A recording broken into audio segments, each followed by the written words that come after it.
자, 본문에 보면은 사무엘처럼 위대한 사람도 자녀 교육에 실패할 수 있다, 이렇게 볼 수가 있어요. 참 존경받는 지도자거든요. 이런 지도자가 없어요. 한나가 그렇게 자식이 없어 하나님 앞에 기도해서 난 아들이 아닙니까?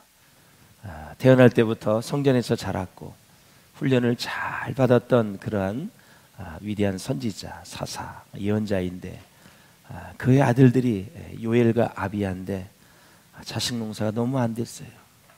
안 돼도 이렇게 안 될 수가 없어요.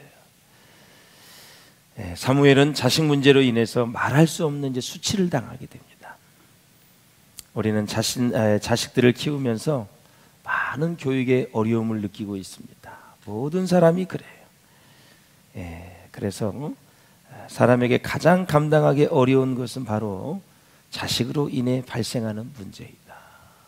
누구한테 제대로 말도 못하고 늘 근심 가운데 살아가는 거죠. 부모와 자식과의 관계에서 가장 큰 문제는 부모가 하나님을 대신하려고 할 때이다 라는 거죠. 하나님의 자리를 여러분들이 차고 들어가시면 안 돼요. 하나님이 우리를 키워주시고 지혜도 주시고 사회생활도 잘 할 수 있고 영적 생활도 잘 할 수 있도록 은혜 주시는 분이 하나님이세요. 내가 해야 될 역할과 하나님이 간섭해야 될 부분을 잘 구분할 줄 알아야 된다라는 것입니다. 부모가 자녀에 대한 꿈과 소유욕을 보르지 못할 때 하나님을 대신하려고 하는 거죠. 너무너무 자녀에 대한 과욕이야. 얘는 반드시 이렇게 키워야 돼. 뭔데? 뭐 때문에 그렇게 키워야 되는데? 왜 그렇게 출세를 해야 되는데? 왜 그렇게 돈을 많이 벌어야 되는데? 목적이 뭐냐고요? 목적 없이 그렇게 다그치면 아이들은 다 망가지게 돼 있어요. 목적이 뭐냐? 요즘 젊은이들은 목적만 분명하면 또 목숨을 걸어요. 나는 참 그게 좋아요. 애들이 똑똑하기 때문에 이게 선한 일이고 목적이 분명하고 해야 될 일이라면 요즘 젊은이들이 물불을 안 가려요. 참 놀라워요. 그런 장점을 잘 이렇게 봐야 돼요. 우리가 꼭 기억해야 될 것은 자식은 부모의 절대 소유물이 아니라는 것을 기억해야 돼요. 그리고 자녀는 하나님께서 잠시 나에게 맡겨주신 것에 감사하면서 양육을 해야 된다. 자식에 대한 교육은 부모의 뜻대로 하는 것이 아니라 신앙의 고백 차원에서 시작해야 된다. 하나님, 우리 가정에 이런 아들, 딸을 선물로 주셔서 고맙습니다. 자격도 없는데 저에게 주셨사오니 이 아이를 잘 키워서 하나님 나라의 일꾼으로, 하나님 나라의 사역자로, 정말 사회 어디 곳을 가든지 복음을 전하는 자로, 하나님 나라를 꿈꾸는 자로 키우게 하여 주시옵소서. 이게 신앙 고백이에요. 하나님이 한번 여러분에게 여러분을 믿고 자녀를 맡겨본 거예요. 야, 내가 너에게 그 아들, 딸을 줬는데 내가 한번 너에게 맡겨본다. 제대로 한번 키워봐라. 그래서 하나님의 나라와 복음을 위해, 교회를 위해서 쓸 수 있는 인물로 한번 좀 키워봐라 하고 여러분에게 기회를 주신 거예요. 아버지의 마음을 가지고 키워야 돼요. 자꾸 세상의 가치를 더 얻으려고 하고 세상의 가치를 향해서 가려고 하는 그런 마음을 가지고 교육시키면 안 돼요. 하나님이 한번 맡겨주셨으니까 제대로 한번 키워서 하나님의 영광을 위해서 멋지게 살다가 가는 자녀들이 되었으면 얼마나 좋을까. 저는 비전교회 자녀들이 그런 자녀가 될 수 있기를 주의 이름으로 축원합니다. 하나님 한번 맡겨봤으니까 정말 제대로 말씀 안에서 영적으로 키워서 그 아이들에게 복음의 사명을 가질 수 있도록, 평신들로서 직장이 다르고 직업이 다르고 다 다르지만 내가 있는 곳에서 하나님의 이름을 높이고 하나님의 자녀로서 꿈을 꾸고 비전을 갖는 그런 자녀들로 키워낼 수 있기를 주의 이름으로 축원을 드립니다. 자녀는 부모의 소유물이 아니기 때문에 자녀 교육에서 인간적인 꿈은 사실 포기해야 돼요. 내 욕심을 내려놔야 된다는 거죠. 자녀에게 문제가 생겼을 때 어떻게 해결하는 것이 합당한지 하나님께 묻고 성경으로 돌아가서 거기에서 답을 얻을 수 있기를 주의 이름으로 축원합니다. 태어날 때부터 좀 부족하게 태어날 때가 있어요. 또 장애우도 있고 부족해요. 그 부족함을 부모가 채우는 것입니다. 뭐로 채워야 돼요? 하나님의 사랑으로 채워야 돼요. 그러면 부모도 복을 받는 거고 자녀도 복을 받는 거예요. 그 장애로 인해서 하나님의 사랑을 거머쥐는 거예요. 그런데 믿음이 없는 가문의 장우들은 불쌍한 거예요. 하나님의 사랑을 모르잖아요. 하나님의 사랑을 아주 넝쿨째, 바닷가에 있는 물을 다 내 가정으로 끌어올 수 있는 기회거든요. 그게. 그러니까 세상의 잣대로 내 자식은 출세해야 된다, 그 의미가 아니에요. 출세 안 해도 좋으니 하나님의 사랑을 쏟아부은 사랑을 내가 받고 그 사랑을 자녀에게 쏟아붓는 거예요. 그게 바로 사랑의 화신이 되는 거죠. 그래서 장애우가 있어도 하나님은 행복하도록 다 그렇게 만드셨어요. 부족한 자녀에게 신경이 더 쓰이고 관심이 더 가지 않습니까, 여러분? 맞는 거예요. 마음은 착한데 재구실을 못하는 자녀들, 얼마나 부모가 마음이 많이 갑니까?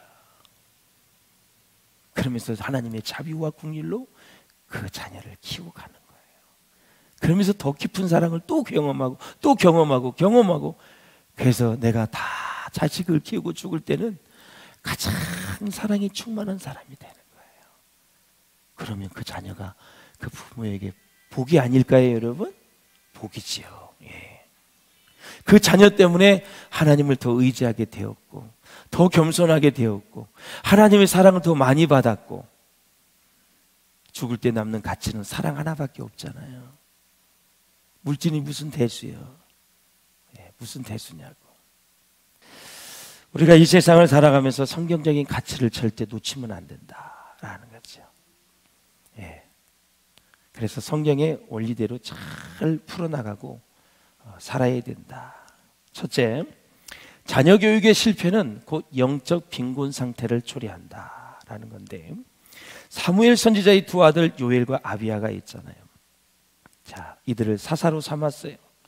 부모의 직업을 계승한 거예요. 그러나 계승된 이 직업에 선임자와 후임자의 인격이 다른 거예요. 아버지와 아들. 3절을 한번 읽어보시겠어요? 3절 시작. 그의 아들들이 자기 아버지의 행위를 따르지 아니하고 이익을 따라 뇌물을 받고 판결을 굽게 하니라. 두 아들은 물질적 사고방식에 깊이 빠져 있었고 도덕성이 아주 빈약했어요. 이 심리학이나 우리가 교육학을 공부해 보면 도덕성이 약한 사람이 물질적인 욕심에 빠질 확률이 굉장히 높습니다. 물질적인 사고에 빠진 사람이 도덕성이 약할 경우가 많아요. 도덕성이 약하면 굉장히 뇌물을 받는 걸 좋아해요. 그리고 자꾸 부정적인 방법으로 뭘 하는 거를 다반사로 여기고 그냥 그렇게 살아갑니다.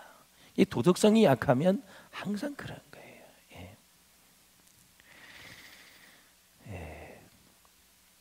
자, 여기서 우리는 어떻게 이 사무엘 선지자에게서 그런 자녀들이 나올 수 있을까?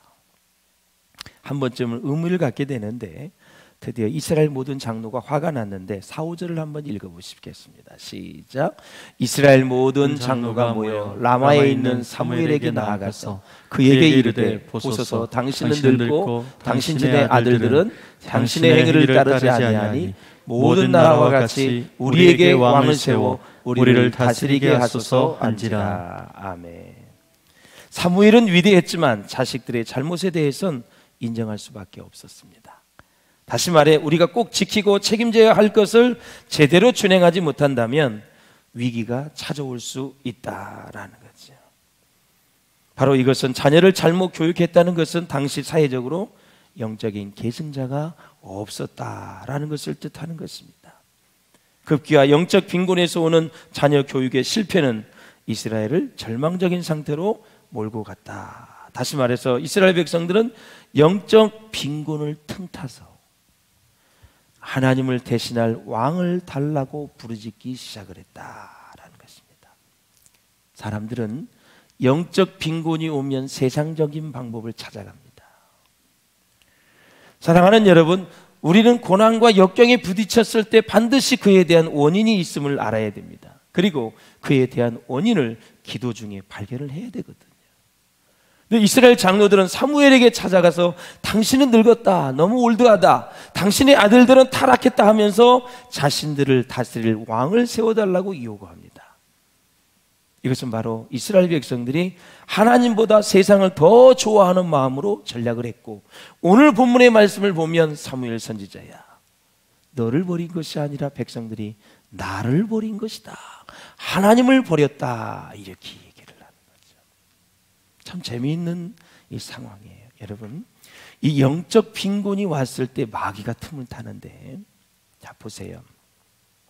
계속 사무엘 선지자가 하나님과 대화를 합니다. 응답을 받고요. 그러면 아들들은 개차반이지만 이 지금 사무엘 선지자는 영이 살아있거든요. 그렇죠? 계속 하나님이 응답을 주셔요. 왕을 달라고 하니까 그래 그렇게 해라, 다 응답을 줘요. 그렇다면 사무엘 선지자는 지금 영적으로 풍성한 상태, 하나님과 소통이 되는 사람이고 하나님과 함께하는 사람이란 말이죠. 그러면 백성들이 자식이 그렇다 할지라도 그걸 핑계로 왕을 달라 그럴 것이 아니라 당신의 하나님께서 다시 다른 위대한 지도자를 세워줄 줄 믿사오니 그 지도자를 우리에게 달라고 요청을 하든가 기도를 하든가 해야지, 아들이 잘못됐다고 해서 타락했다고 해서 그 아들을 핑계로 하나님을 버리고 왕을 달라고 하는 이 자체가 잘못됐다라는 사실이죠. 이렇게 영적 빈곤이 나라적으로 국가적으로 오면 대혼란이 일어나기 시작할 거예요. 이 왕의 제도는 진짜 허락하지 말았어야 될 것입니다. 여러분, 이 똑같은 케이스가 지금 동성애를 비롯한 차별법입니다. 지금 이거 되면 안 되는데 이런 시 서명 별짓을 다 해도 지금 악의 문화가 쓰나미처럼 몰려오기 때문에 이게 지금 다 뒤집어지고 있습니다. 안 되고 있는 거예요. 곧 통과가 되겠죠. 이거하고 똑같은 거예요. 이 왕의 제도가 절대 통과되면 안 되는 거예요. 왜 그런지 아세요? 이스라엘 백성들이 890년을 가나안 땅에서 살았어요. 다 계산을 해보면 그건 축복의 땅이잖아요. 근데 저주의 땅이 됐잖아요. 포로로 잡혀갑니다. 시드기야 왕이요, 그 쇠 있잖아요. 쇠를 불로 해가지고 뻘겋게 된 거, 그걸 눈을 찔러가지고 눈을 빼냈어요. 그리고 지져버렸어요, 눈을. 바벨론 사람들이. 그렇게 해서 이스라엘 왕 시드기야 왕이 포로로 잡혀간 거예요. 자식들은 거기 가서 다 죽고요, 왕은 두 눈이 뽑혀서 인두로 지져버렸어요. 눈을 다 결박을 해서 갔어요. 그러면서 그들이 무슨 얘기를 한지 아세요? 성경에 보면 하나님, 이제 우리의 왕은 사람이 아니라 하나님이 되셔야 됩니다. 이제서야 나라가 망하고 다 빼앗겨버리고 거지가 되고 노예가 되고 왕이 두 눈이 뽑혀서 갈 때에야 하나님이 우리의 왕이 되어주시옵소서. 이제 인과랑 필요 없습니다. 하나님이 왕이 되어주시옵소서. 바벨론 강가에서 그들은 눈물을 흘리며 하나님을 내 주인으로 모시지 못한 그 인생을 한탄하며 그들은 예루살렘을 향해서 눈물을 흘리며 찬양하며 기도했던 사람들입니다. 왜 사람은 이렇게 잘 살 때, 왜 이렇게 풍요할 때 하나님의 가치를 놓치는지 너무 안타까운 거예요. 그게 이 시대를 향한 하나님, 왕을 달라고 하는 것과 똑같은 거예요. 여러분, 주일날 예배를 드려야 됩니까? 주일이 뭡니까? 되묻는다면 하나님께 여러분 너무 죄송한 거 아닙니까? 여러분, 우리가 기도하지 않을 때 꼭 우리는 세상의 방법을 따르게 된다라는 거죠. 저는 늘 여러분께 이런 말씀을 드려왔어요. 강조했습니다. 기도하면 어떻게 돼요?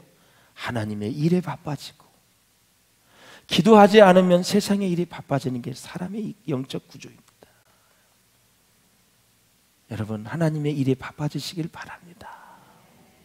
후회합니다. 하나님의 일이 바쁘세요. 그게 복된 인생이에요. 얼마나 산다고요? 생명 있는 날 동안 어떤 직업을 가져도 하나님을 놓지 마시고 하나님과 같이 동행할 수 있기를 주의 이름으로 축원합니다. 세상의 일로 분주한 사람은 보나마나 기도하지 않는 사람일 것입니다. 이스라엘 백성들은 영적 빈곤 상태에서 주변 국가들의 왕정 제도가 부러워지기 시작했습니다. 정치 제도를 부러워하기 시작을 했습니다. 이렇게 하나님을 놓치면, 영적 빈곤이 오면 세상의 가치가 막 눈에 들어오기 시작합니다. 그게 바로 이제 멸망으로 가는 하나의 사인입니다. 예배하는 것이 즐거우십니까, 여러분? 이게 최고 즐거우셔야 돼요. 정말 기도하는 것이 즐겁습니까? 네, 기도하는 그때가 내게는 가장 귀하다. 이 찬송 그대로 할 수 있겠지요? 전도하는 것이 진짜 즐거우십니까? 매일 어디로 뭘 먹으러 갈까, 어디로 놀러 갈까, 무엇을 하는 것보다 오늘은 누구를 전도할까, 누구에게 복음을 전할까, 누구에게 희망과 용기를 줄까, 누구를 치유와 회복의 세계로 인도할까. 풍요가 우리 가운데 오면 영원히 이 머릿속에서 사라집니다. 다 세상의 가치가 나를 지배하는 거예요. 가난할 때는 누릴 게 없기 때문에 하나님을 의지할 수밖에 없고 사람에게 초점을 맞출 수밖에 없어요. 하나님의 가치를 붙드는 우리 성도님들 될 수 있기를 주의 이름으로 축원을 드립니다. 예. 그래서 이 왕정제도를 부러워할 때 그 영성이, 그 부러움이 올 때 그것을 싹 제거를 시키고 다시 하나님께 되돌아서야 되는데 그걸 못한 거죠. 여러분, 세상 거 부러워하지 마세요. 예. 세상 사람 날 부러워 아니하여도 나도 역시 세상 사람 부럽지 않네. 할렐루야. 성령 충만 받고 천국을 소망을 가지고 있는 우리가 무엇을 그렇게 부러워해요? 구원받은 자녀로서 세상 사람들이 우리를 부러워하지. 예. 저와 여러분은 얼마나 큰 복을 받았는지 이루 말할 수가 없어요. 둘째, 떼쓰는 기도는 제한적인 응답을 받는다 볼 수 있는데 6절을 한번 읽어보겠습니다. 6절 시작. 우리에게 왕을 주어 우리를 다스리게 하라 했을 때에 사무엘이 그것을 기뻐하지 아니하여 여호와께 기도하매. 예. 사무엘이 기뻐하지 않았어. 오? 이거 하나님이 좋아하는 일이 아닌데, 그러니까 기뻐하지 않은 거예요. 그리고 나서 화를 낸 게 아니라 기도를 했어요. 기도를 했더니 하나님 뭐라 그러세요? 7절을 한번 보세요. 시작. 여호와께서 사무엘에게 이르시되 백성이 내게 한 말을 다 들으라. 그들이 너를 버림이 아니요 나를 버려 자신들의 왕이 되지 못하게 함이니라. 아멘. 하나님은 영적인 분별력을 딱 해서 선언을 해버렸어요. 너를 버린 게 아니라 바로 하나님 나를 버렸다. 게임 끝난 거예요. 그의 음성을 들은 사무엘이 얼마나 마음이 두렵고 떨리겠어요. 여러분, 하나님을 버린 인생이 이 세상에서 성공할 수 있겠어요? 승리할 수 있겠어요? 이 음성 하나만 듣고도 그들이 돌이켰다면 이스라엘 백성의 역사는 다시 써졌을 거예요. 나를 버렸다.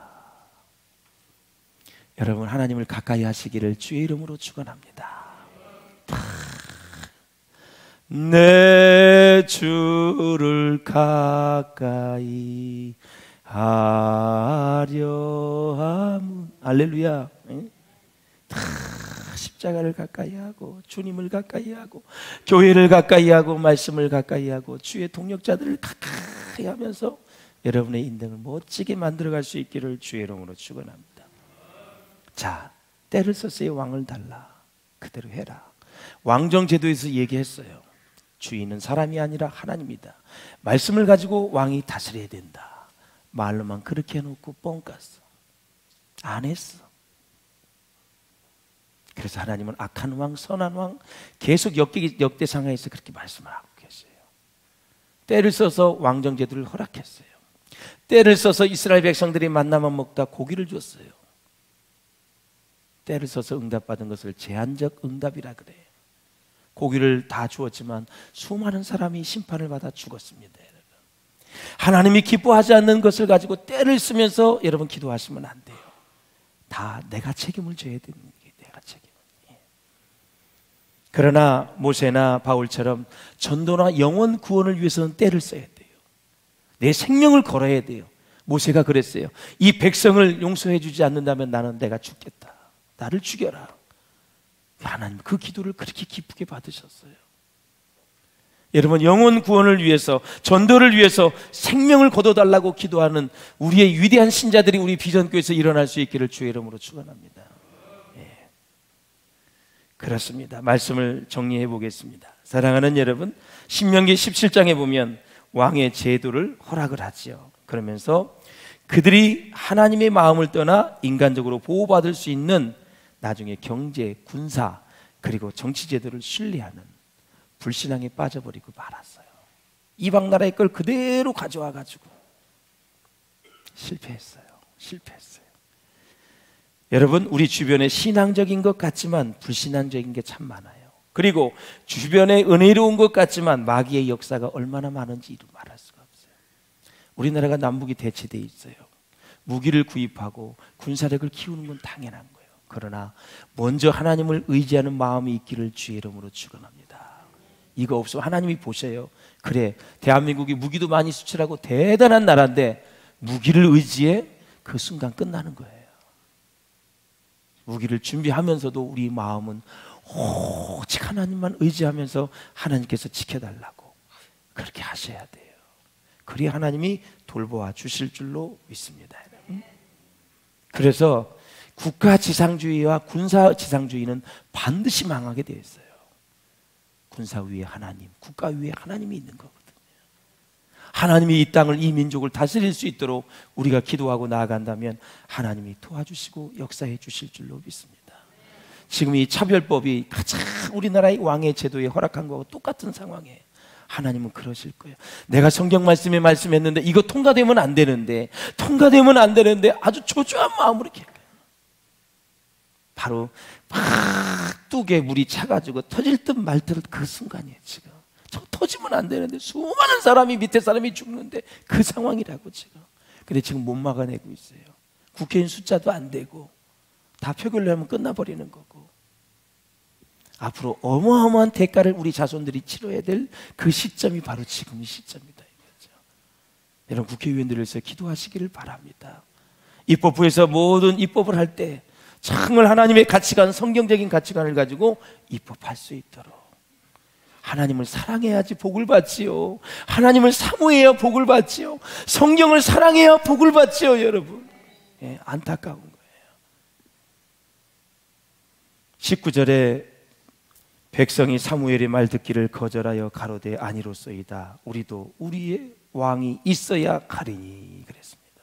이런 뚱딴지 같은 소리를 하는 게 사무엘 말도 거절하고 우리도 우리의 왕이 있어야 된다. 그동안 하나님이 왕이었었는데 하나님을 헌신짝처럼 버리는 거예요. 그들이 결국 눈물을 흘리며 두 눈이 빠져서 다 나라를 잃어버리는 제2의 애굽의 생활을, 노예 생활을 시작이 됐다라는 거죠. 우리 결심합시다. 하나님이 우리 민족에 더 물질적인 축복을 주실 텐데 하나님 평생을 다가도록 물질의 풍요함 속에서도 정말 심령이 가난한 심령이 되게 하시고 정말 우선순위가 하나님 앞에 있게 도와주시고 우리의 주인을 하나님의 모시고 하나님이 주인 되는 그런 삶을 살게 해달라고 그런 결단을 나는 오늘 이 시간 될 수 있기를 주님의 이름으로 축원을 드립니다. 할렐루야.